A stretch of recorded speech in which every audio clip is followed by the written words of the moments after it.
February is the month of love, but how do you make it so both you and your love can get what they want? Well, here to help us is Patricia Wooster of Designing Genius. And I'll tell you, Patricia, we all know that a good relationship and a happy relationship is when both are on the same wavelength or, of course, with the same goals. But how do we achieve that? Well, it's interesting because when we get together with somebody, we first start dating or we start a new relationship or get married or even with friendships, we talk about our goals. We talk about what's important to us, what we want for our future, but we never seem to go back and revisit those things, right? And because every year, I'm sure you're not the same person as you were last year, 5 years ago, 10 years ago, but we forget to connect back into that and see if each person still wants the same things. Yeah, I think that's one thing you just said that's very important, and that is to regroup, because things do change, goals change, the way something has not happened has changed, and I think that really upsets people, and it starts to drift apart as they go through life or going through that year. So how do we get back to that? How do we sit down and talk about it?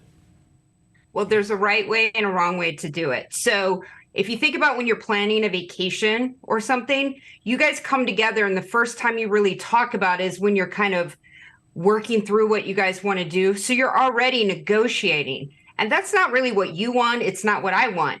So it's really important that we individually, even with your kids, individually set down what you want, what your goals are, what you want to do for the future and all those things. And once you have your list, come together with each of your lists, because then you haven't edited and negotiated because you're doing it together, and then create what we call like a third entity. So you take what I want, we take what you want, and we create what we want, but we haven't already said, oh, well, I'm not going to mention that because they wouldn't like that.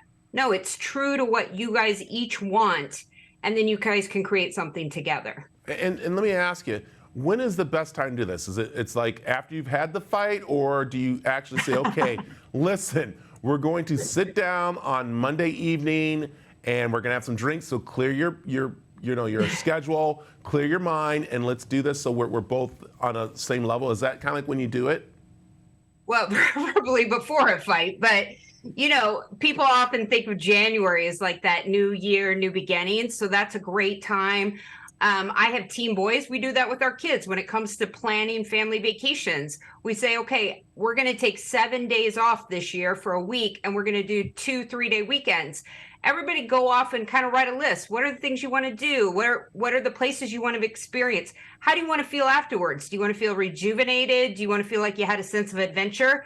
And then let's all come together and figure out if we can create plans together that works for everyone and hits those markers.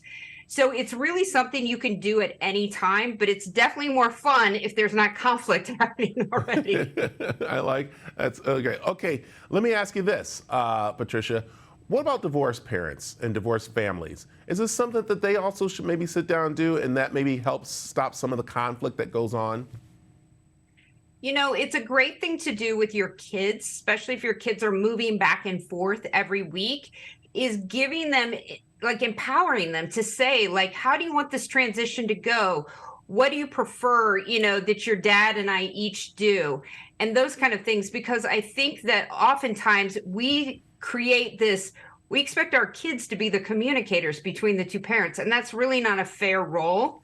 And so that's really where you can sit down once again individually and say, okay, what do each of us want, and how can we do this together to make it work?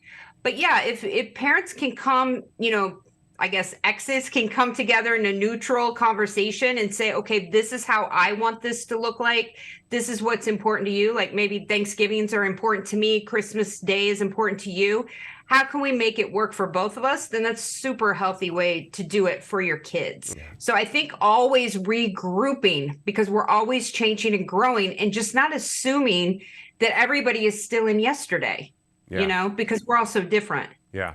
Amazing. I love this information we're getting, especially this time of year. But I love that you guys are always there for people to get their life designed correctly, and that's why you are the designing genius. So tell people they can find out more information about, of course, what we talked about and Designing Genius.